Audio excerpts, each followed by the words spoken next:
and welcome to Garden Watch. I'm Hayley and I'm here today in Robinson's Meadow Garden. Joining me today is Vicky. Vicky is the local garden nature expert. So Vicky, tell us a little bit about your job. Okay, well I go around to the local gardens in this area and look at the nature, advise people on how to attract more wildlife to their gardens. Wonderful. So, shall we go over to the garden seating area and talk a little bit more about this wonderful environment? Let's go this way.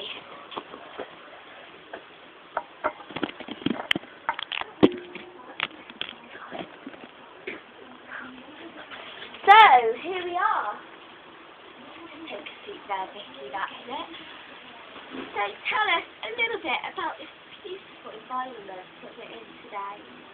Okay, as you can see, there's lots of bird feeders, which attract lots of birds, especially with the trees surrounding it as well. Yeah. It also attracts lots of squirrels. Absolutely. And also a wide variety of plants, which is useful for the They're very nice and bright and colourful. Yes, these are useful.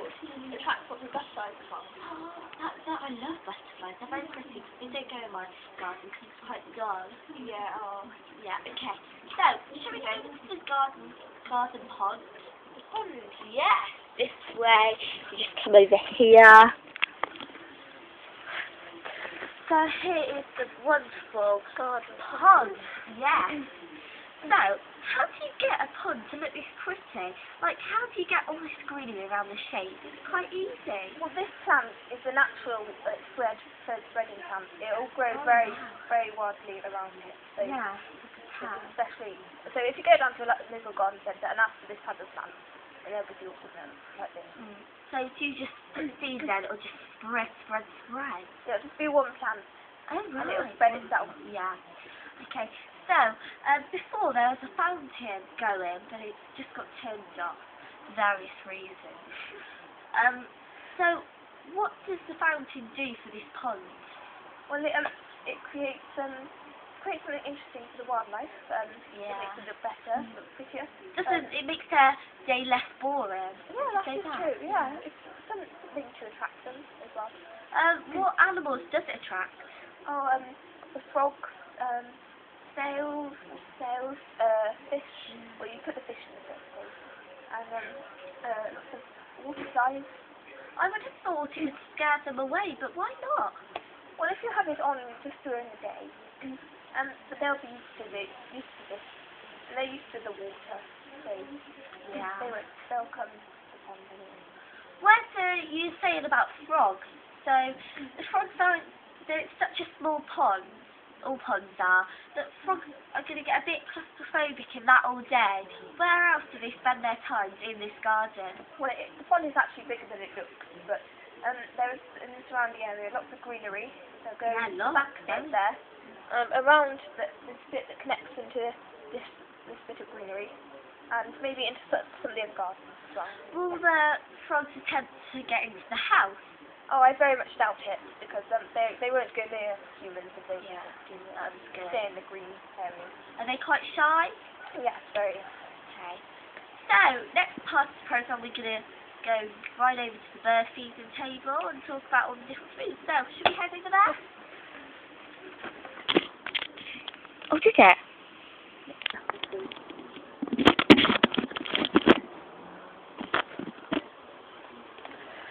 So, here we are at the bird feeding table.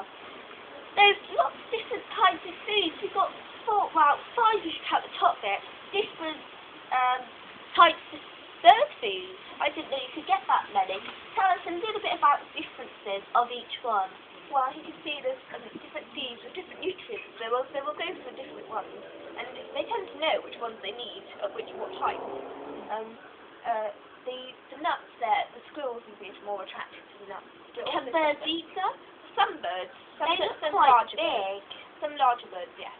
Do the beaks fit into these holes? Because they're quite small. Oh yes, the beaks are very small actually, and these are specially designed for these different types of birds. Okay. Now what about this on the top? What is it, and who will be attracted to it? This is a variety of oats and sweets. lots of pigeons, like things like that, and some other birds, such as sparrows. Do birds have a sort of feeding time when they'll sort of go into a garden and come and get the food? Well, it's very much like our sort of times in the mornings and in the evenings, just before it goes dark. Oh, great. Okay, so next we're going to go on a tour around the garden, if you don't mind that.